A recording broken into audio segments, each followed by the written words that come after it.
It is such a pleasure to be with you all today in this incredible venue. I mean, my gosh, Carlo, how did you find this incredible place? In my wildest dreams, I never thought we would be having an ID conference in such an amazing venue. And I just want to say that, obviously, I'm here from Seattle with Discovery Institute, and we are so encouraged with the activity that's going on with the intelligent design community here in Europe. And we have groups here representing not just, of course, the Centro Italiano for Intelligent Design, but also from Norway, from Poland, from Austria, from the UK. What am I missing? Am I missing any here? There's people from all over. Norway, I said Norway, yes. Sweden, yes. I mean, it's just so encouraging. And I know that there are many, many ID proponents around Europe who are not here today. In fact, I was thinking we have an international seminar every year that we host for students from outside the United States, and we have many students from Europe that attend our annual seminar, and I was thinking, gosh, we should have gotten more of those students here. So I hope this will not be the last time that we do this, Carlo. I'm assuming that this is just the first of multiple, and if we do this again, I'm just so encouraged by what is going on. So I want to thank you all for inviting me and letting me be here with you today. So my talk is to give you a little update on avenues of intelligent design-inspired research. And I know that many of you are very, very accustomed veterans to presenting intelligent design, to defending intelligent design. So I want to ask you, how many of you ever had this happen to you, okay? You make a careful, compelling, well-documented case for intelligent design. Maybe you're arguing from the presence of information in DNA, like what Steinar has spoken to us about, or protein complexity, molecular machines, the fine-tuning of the universe, like we heard about earlier. But then you're immediately told by this little angry man here, he says, no, ID is not science. ID doesn't do research, and it doesn't publish peer-reviewed scientific papers, okay? So how many of you think that this objection is true? Is this a true objection, just out of curiosity? Okay, I don't see any hands going up. That's good. But the question is, obviously this objection isn't true, but do you know how to defend against it? What would you say if somebody were to make this objection to you? Would you have sort of, immediate answers to them? Well, I wouldn't blame you if you didn't know how to answer it, but I'm very blessed in the sense that essentially my job at Discovery Institute is I'm the de facto research director. Basically, my job is to manage our research program. We call it the ID 3.0 research program. I'm going to explain that in more detail, but I feel so privileged that I get to work with scientists all around the world helping to fund their research into intelligent design. And so sometimes, have you guys ever seen this silly meme that says, who do you think you are? Who do other people think you are? And then who are you really, right? And so I kind of put together this silly meme for myself. So who do I think I am? Okay, I think I'm like Batman here. I'm the research director for Discovery Institute, working with scientists all around the world, helping to show the evidence for intelligent design. But this is not who I really am. But who do the critics think I am? Well, this is probably who the critics think I am, okay? This crazy guy in, some kind of a hick punk MAGA hat from Seattle with horns coming out of his head or something like that. That's who they think I am. But the reality is, this is who I really am, okay? I'm just this really tired guy who's Zooming all the time with people, very, very tired, up late, communicating with scientists. This is who I really am. So it's not very glorious, but I feel very, very blessed to be able to be in this position to work with great scientists all around the world. And some of you guys are here in this audience today, and I want to get to know, if you're a scientist who's doing research into intelligent design, and I've not met you yet, I want to meet you. I only got about 2.5 hours of sleep last night because of the jet lag, but I went back to my hotel and I took a nap. So I'm awake now, I'm ready to talk to people. So I would really love to meet you if you're a scientist doing research into ID. We want to get to know you. We want to build a network of ID-friendly scientists. We can see this movement grow. So what is sort of a history of ID research? Well, I divide the history of ID research into 3 phases. First, we have what I call ID 1.0, okay? So ID 1.0 basically was developing the basic theories of intelligent design. We're detecting design using information, including concepts like irreducible complexity, specified complexity, and the explanatory filter. If these ideas are new to you, I'm sort of assuming here a basic knowledge of intelligent design in the audience. If these concepts are new to you and you don't know what these mean, feel free to come talk to me or any of really the scientists and the speakers in this room would know about these things and can explain them to you. So some of the books that were published in ID 1.0, which was probably, we'll say, from 1984 to 1999, would be books like The Mystery of Life's Origin, Darwin's Black Box, as David Galloway just mentioned in the last presentation, or William Dembski's The Design Inference. And there were only a few peer-reviewed publications, about 8 peer-reviewed publications. So there were peer-reviewed papers being published, but not a whole lot. But then the next phase of ID research is what we would call ID 2.0. So we kind of had already laid the foundation, the theoretical foundation of these intelligent design concepts of how we can detect design. So now in ID 2.0, which lasted from about the year 2000 to 2015, we are now beginning to experimentally apply these methods developed in ID 1.0 to real-world systems. And the focus is on studying protein evolvability. Can we say if new proteins are able to evolve, or do they contain so much information that we ought to attribute them to design? We're also beginning to really articulate a positive case for design through inferences to the best explanation. We're basically realizing that we detect design by finding in nature the kind of information and complexity which in our experience always comes from intelligence. We also saw some ID-oriented research labs begin to emerge, labs like the Biologic Institute and also the Evolutionary Informatics Lab. Some books that came out would have been Signature in the Cell or Darwin's Doubt by Stephen Meyer. Gunter Beckley mentions Darwin's Doubt to us earlier. Also The Edge of Evolution by Michael Behe. And we saw sort of a geometric increase in the number of peer-reviewed papers. We saw about 70 peer-reviewed papers published during this phase of ID 2.0 from about 2000 to 2015. But now we're in what I would call ID 3.0, and this is from about 2016 to the present.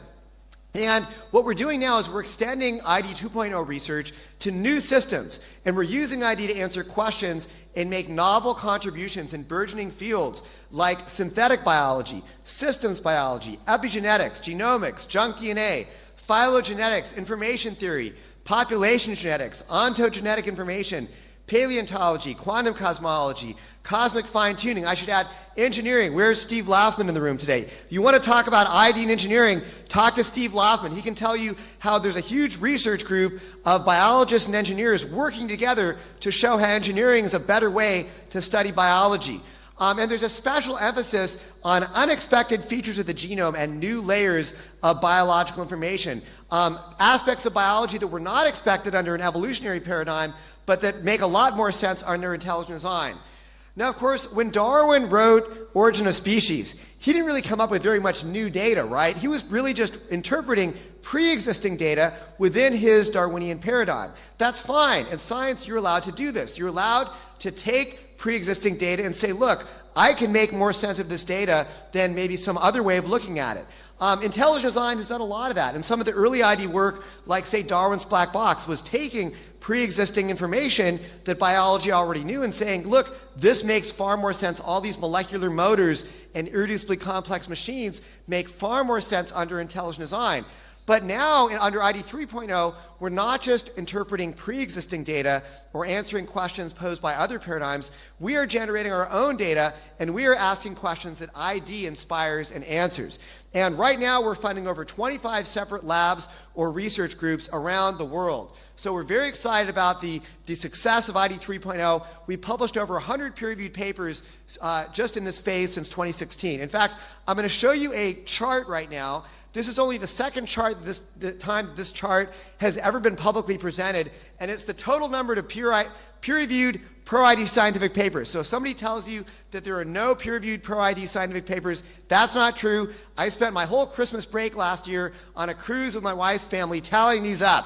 And so here's the number, 290. You can see year by year the growth of ID research and how we published, over time. We've just seen this very strong growth in the number of peer-reviewed pro-ID scientific papers. So I'm very excited and encouraged by the progress of ID. It doesn't happen overnight. It takes many years, but it's kind of like a snowball. The snowball starts off slowly, but the snowball is growing and growing and growing, and that's why I don't sleep anymore. It's getting to the point now that it's just getting out of control. We need more people. We need more staff at Discovery to help us manage this research program. So I know that many of you, you want to be able to defend ID, and so what will you point people to when they make this objection? Well, whip out your phones right now. I've got some QR codes for you here. So if you want to send people to a list of peer-reviewed pro-intelligent design papers, this is the link right here. If you go to this link, you will see not all 290 papers from the previous slide. Unfortunately, many of those papers we can't list them because some of the researchers who we fund in this research program, if it was publicly known that they were pro-ID, they could lose their jobs, okay? They could be canceled, kind of like how your first event was canceled a few years ago, Carlo. We see researchers that are at risk of being canceled if it was publicly known that they were friendly to intelligent design. So we can't list every peer-reviewed paper that's been published. Same goes for our research project that we fund. Take another picture of this screen. This is a link to our research homepage. This just went up a couple months ago on Discovery Institute's website, and it lists many of the research projects that we're supporting, but not all of them, because again, for many of these research projects, if we were to publicly discuss them, it would basically get people into trouble. They could lose their jobs. But many of the research projects we're funding are listed here, and I'm going to talk about quite a few of them today. So, how does ID research work? Well, I like to say that ID research works in 3 easy steps. First, we learn to recognize design. We're basically studying the world around us to identify properties that are associated with intelligent design. I'm going to flesh this out in more detail in just a minute, so don't worry if this is not quite making sense. Then what we do is we detect design. We study objects in the natural world whose origin is as of yet unknown to determine if they meet the criteria for detecting design. And then number 3, we established this design detection criteria to investigate the natural world. So now that we've established that there is evidence for design throughout the natural world, we can then model or predict what natural systems should look like if in fact they were designed. So we're effectively applying design detection criteria to predict what we should find in nature if natural systems were designed. And this can help us understand how biological systems work. Let me give you guys some examples of this in a little bit more detail here. So step 1, we learn to recognize design. ID theorists study the world around us to identify properties associated with design. So first we will study objects that we know were designed to identify the properties which are common to things that are designed. So we have objects in the world that we know were designed. We also have intelligent agents. We can study intelligent agents to try to understand what do they do when they design things. And when we study intelligent agents and objects that we know that were designed, we can make observations about what they do and what we find in designed objects. And these would be things like complex and specified information, or irreducible complexity, or finding blueprints, or function and purpose, or reusage of parts, or coordination of parts. These are all hallmarks of design, properties that we find in designed objects, things that we see intelligent agents creating when they design things. So this then, when we make these criteria, and we can use these criteria to then detect design. So then step 2, we go out into nature, and we want to see if we find these properties in natural objects to see if we can then detect design. So we find this natural object X, we put it under the microscope, and lo and behold, what do we find? We find complex and specified information. We find irreducible complexity. We find reusage of parts. We find purpose, function, coordination, blueprints, etc., etc. And we say, you know what? This object looks like it was designed. Now, how many of you have made an argument for design and somebody then just says, well, you're just saying that ID did it or God did it, and that's the end of the investigation. ID does not open up new scientific questions or new ways to study nature. So are we just saying, okay, we've detected design, ID did it or God did it, and then we're going home? No, that's not what we're doing. We're doing a lot more than that, okay? So what we're going to do next is we're going to apply these design detection criteria to investigate how the natural world works. And this really gets at kind of what Steve Lothman is doing with his engineering research group. They're trying to study biological systems using an engineering or systems biology perspective, saying, look, if we assume that biological systems were engineered, then we can make better sense of how they work. We can make new discoveries about how they function and how they operate. And this then allows us to have a better understanding of how natural systems work. So how does this work? So we start off with a natural object y here, okay? And we're saying, look, we don't know how this object works. We don't know, how does it do what it does? How does it photosynthesize? How does it, run around the African savanna, getting away from, predators, et cetera, et cetera? How does it work? Well, ID predicts that some of the things we're going to find that helps it to work would be irreducible complexity, coordination of parts, purpose, function, reusage of parts, complex and specified information, etc. So we're going to predict that these are the sorts of properties that help natural object Y work, and then we can go and we can study it, and we can make testable predictions and figure out how object Y works based upon these predictions of what we should find. So hopefully that makes some sense. I'll give you guys some more concrete examples of this in just a couple minutes. But if we want to talk about basically two types then of ID research, first we have what I would call pure design research. Again, this just asks, can we detect design in natural systems to determine whether design is the best explanation for the features we observe? And then another type of ID research would be called applied design research. Can we apply design reasoning to better understand how natural systems work? And I want to give you guys a few examples of each of these right now. And so let's start with pure design research, protein origins. And we'll start with a paper that's been discussed quite a bit in the ID community. I'm going to talk about this also in the next segment with Professor Kajonen. But in 2004, an ID-friendly protein scientist, Douglas Axe, published the results of his mutational sensitivity tests on a beta-lactamase enzyme, which showed that only 1 in 10 to the 77th amino acid sequences would yield a functional protein fold in a fairly typical enzyme. This basically is showing high levels of complex and specified information in proteins. It's complex because we have these very, very unlikely sequences of amino acids, and it's specified because it matches the exact sequence that is needed to give you a functional protein. So this is a good example of detecting design through finding complex and specified information in biology, and also helping us to understand, how these proteins work. So this paper was published in the Journal of Molecular Biology in 2004 by Douglas Axe. But that's not the end of this kind of research. In 2011, Axe and Ann Gager published research conducted at Biologic Institute showing that when you try to convert one protein to perform the function of a very similar protein, that would require more mutations than could possibly have arisen over the entire history of the Earth. This is sort of a test of the the co-option model of the origin of proteins, where people will say, well, you can take a protein that's doing something else in the cell, tweak it, retool it, and change it to perform some new function. And they showed that basically that the co-option would be very, very difficult. It would require many mutations to do a co-option of a protein, more than you could acquire over the entire history of the Earth. So let's elaborate a little bit on how this research works and how exactly this argument works. So just out of curiosity, you look like mostly honest people in this room, but how many of you like to steal bicycles? Anybody in this room like to steal bicycles? Okay, I'm from Seattle. If you've watched the news, we have a lot of crime problems in Seattle. You may have seen that on the news. So I don't actually steal bicycles, but I know a lot about people trying to steal things. I see it all the time. So if you're a bike thief and you want to steal a bike lock, let's say that you have a bike lock where you have to guess the combination of that lock. It would be very easy for you to open a combination that only had one digit, okay? You only have to basically run through 10 digits, and you have a 1 in 10 chance of opening that bike lock just by chance. You can probably do that just by chance, okay? But now let's say you have a bike lock that has 2 digits, okay? Now you have to multiply. The chances of opening this bike lock are 1 in 10 by 1 in 10, or 1 in 100. So the chances of getting the right combination just by chance, they just went down basically by a factor of 10, okay?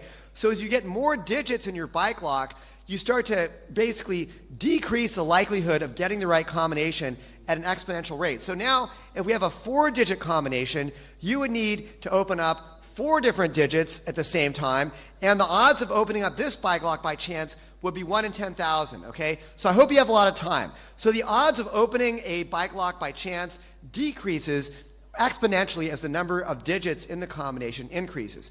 And this is analogous to what we call in the ID world the combinatorial inflation problem. Basically, there are many features of nature that require multiple mutations to be present before they give you any functional advantage. And as more mutations are required, the odds of this feature appearing just by chance decreases exponentially.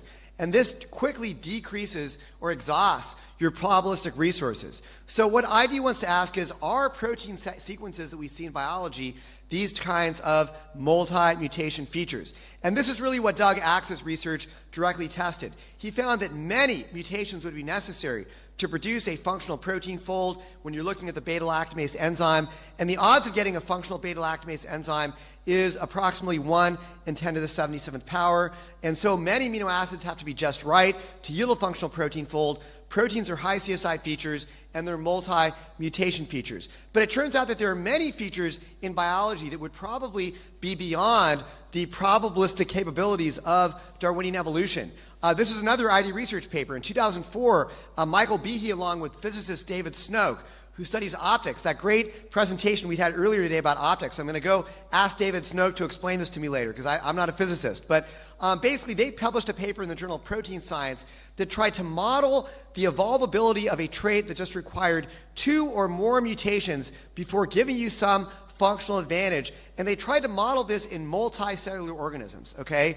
And so basically what they found is that if you're trying to model the evolution of a trait that requires 2 or more mutations in multicellular organisms, you would quickly exhaust your probabilistic resources. As the number of mutations required goes beyond 2, and the time to fixation goes beyond about 10 to 8 years, you are now beyond what is normally available in the normal population sizes and population genetics resources for a population of multicellular organisms. What they basically found is if more than 2 simultaneous mutations are needed to produce a functional protein-protein interaction, it is very unlikely to evolve in multicellular organisms on any reasonable time scale. Just 2 or more mutations that are needed, or sorry, just more than 2 mutations are needed, then you could not evolve that kind of a feature in multicellular organisms. Now, of course, many ID critics didn't like this, and so they said, we're going to try to refute Michael Behe. So in 2008, 2 Cornell mathematicians tried to publish a paper in the journal Genetics to refute Michael Behe. And yes, they quibbled with some of the math, and they found some what I would call minor mistakes in the math, but this is the kind of refutation that you want to have. Overall, they actually found that Behe's math was correct. And they found that to obtain only 2 simultaneous mutations via Darwinian evolution in a population, say like humans, with a much smaller effective population size, they said this type of change would take over 100 million years, and they admitted this is very unlikely to occur on a reasonable time scale. Now, this was all operating in animals and higher organisms and multicellular organisms. So if you're an evolutionist, you might say, well, look, in bacteria, you have a much better opportunity for new mutations to arise. Bacteria have very large population sizes. They have very rapid generation times. They have very high mutation rates. Maybe in bacteria, you can evolve these multi-mutation features that require many mutations to be present before they give you some advantage. So Douglas Axe actually modeled the evolvability of multi-mutation features in bacteria. And what he found is that if you have a trait that requires 6 neutral, meaning there's no helpful or harmful effect from those mutations, or if there's more than 2 maladaptive mutations, then you could not create a feature that requires more than 6 neutral mutations or more than 2 maladaptive mutations before providing any advantage in the history of life on Earth. And he did this by doing a population genetic study. So then the question becomes, can we apply this kind of a population genetics result to what we're studying empirically in biology? So this is one of the studies that Doug Axe and Ann Gager did, is they took 2 proteins, cable and bioF, found in bacteria, and they tried to convert cable to perform the function of bioF. These are very, very similar enzymes. They have very similar structures. This is the kind of evolutionary conversion which, if you're an evolutionist, is said to be very, very easy for evolution to perform. This is sort of a test of this common evolutionary claim that it's easy to take a protein and convert it to perform the function of a very closely related protein. And what they found is that performing this kind of an evolutionary conversion would require 7 or more mutations. Well, that makes it a multi-mutation feature. It also means that it is above this probabilistic limit that Axe had previously calculated in his paper. if you have a trait that requires more than 7 mutations before it gives you some new functional advantage, it's very unlikely to occur. And so this is basically beyond the limit of what Darwinian evolution can produce. So this evolutionary transition would exceed the probabilistic resources in terms of number of organisms, number of generations available over life's history. And so that means that this co-option model for building new proteins is very difficult for evolution to perform. And they also then tested the same kind of research on a whole family of enzymes, and they found that basically that these evolutionary conversions would require more than 10 to the 15 years, which is greater than the age of the Earth, okay? So basically not enough time to perform these evolutionary conversions. Another interesting study that they did is they took bacteria and they took one of the genes that's involved in synthesizing the amino acid tryptophan, okay? And what they did is they broke this amino acid, this gene for synthesizing tryptophan, in 2 places. All the bacteria had to do was fix this gene by getting 2 mutations, and they could then use this enzyme to produce tryptophan and restore this function. So there is a stepwise Darwinian pathway to fix this gene. But the organisms would not do that. Instead, they would just delete the gene before the gene could be fixed. So they were not expressing this dead gene, this non-functional DNA. So why did Darwinian evolution get stuck? Well, this raises the idea of what we call a fitness landscape. What is a fitness landscape? A fitness landscape basically tells you your fitness, your ability to survive and reproduce as you go through some sequence in sequence space, okay? And of course, being higher on the fitness landscape is better. That means you have better ability to survive and reproduce. So they kind of took this gene and they started off down here at point A, very, very low fitness. And all it needed to do was get 2 mutations to get back up to point C, where it would have very high fitness and the function of the gene would be restored. But instead what they found is it wouldn't do that. Instead what would happen was this bacterium would just delete the gene and it would go to what we would call a local fitness maxima here, point B. So in other words, what we're seeing here is it's very unlikely to go from point A to point C, because what Darwinian evolution finds is that it's much easier to just go from point A to point B. It takes fewer mutations and it's easier to do that. It's also very difficult, by the way, to go from point B to point C, because if you're on point B, if you want to move from point B to point C, you have to go down in fitness. You have to decrease in fitness and go through what we would call a fitness valley. And this, again, is where Darwinian evolution gets stuck. So these fitness landscapes help us see how there's many situations or scenarios where Darwinian evolution, it can't just do anything we want it to do. You don't always have a continuous pathway to get from point A to point B, or the place you want to go to may not be the easiest place to get to, so Darwinian evolution doesn't go there. And this is actually what Michael Behe found. Michael Behe in 2010 published a paper in a very prestigious biology journal, Quarterly Review of Biology. And what he found is when he surveyed basically molecular adaptations at the molecular level, that we see that at the molecular level, it's much easier for Darwinian evolution to just break or destroy a function than to build a new function. And in fact, he said that the likelihood of destroying or diminishing the function at the molecular level, if that gives you some advantage, is 100 to 1,000 times more likely than generating some new function in the gene, okay? So what this means essentially is that Darwinian evolution is much better at breaking parts than building new ones. But if this is your mechanism, eventually you're going to run out of parts to break, right? So I think that there's a problem for Darwinian evolution here.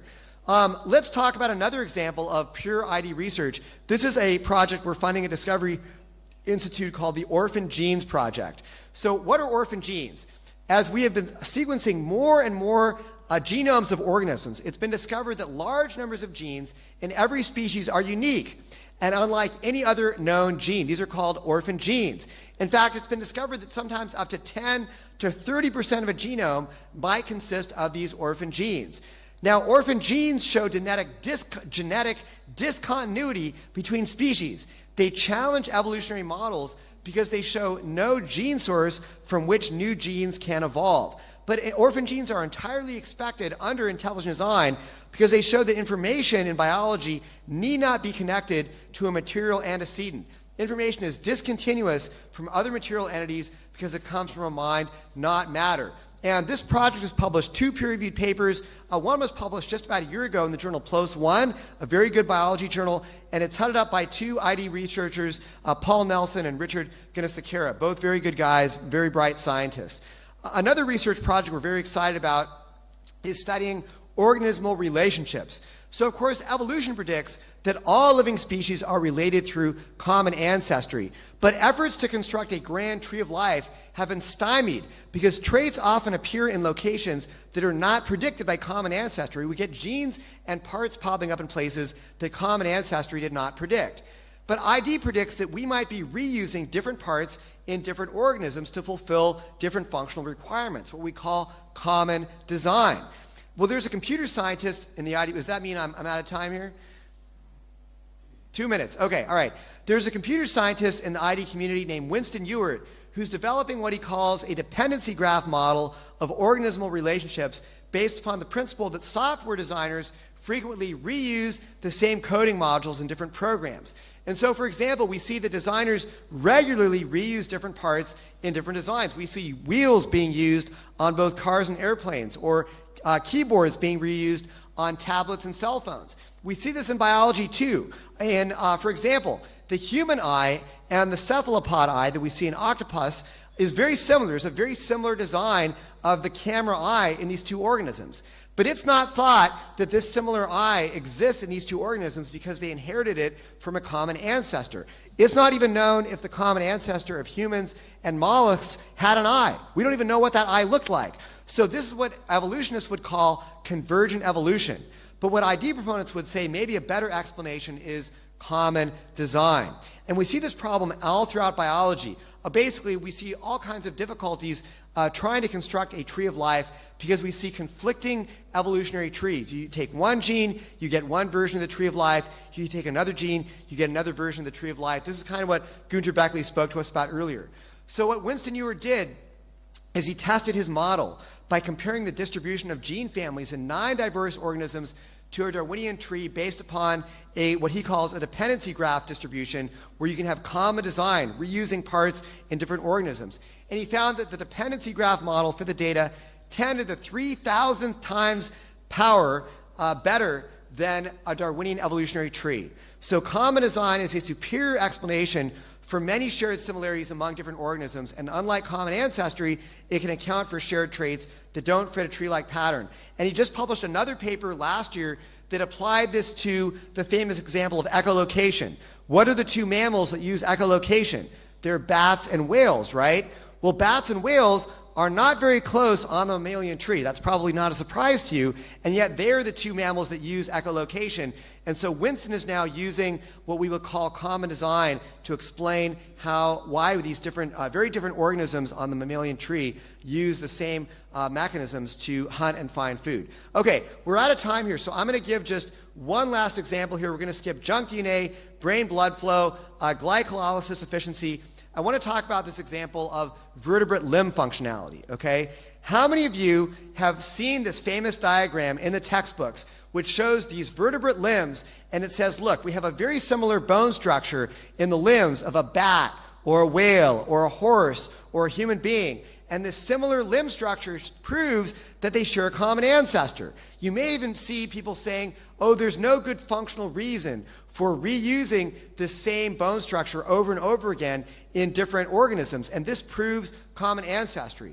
Well, one of the research projects that we just funded at Discovery Institute was done by the British engineer Stuart Burgess, and he looked at the bone structure of the vertebrate limb, and he found that the vertebrate limb pattern is highly versatile and optimal not just for arms and legs, but also for flippers and wings. He basically found that there are good functional reasons for reusing the same bone structure in all these different organisms. It's not just common ancestry that is explaining this. There are good functional design reasons for reusing the same bone structure in different organisms. So Stuart Burgess, through a project the Discovery Institute just funded, he just single-handedly took down the famous vertebrate limb icon of evolution by showing that there are good functional reasons. And he published this paper in a peer-reviewed journal a couple months ago, Bioinspiration and Biomimetics. So really exciting stuff. These are just a few examples of many of the peer-reviewed research projects that we're publishing. So conclusions.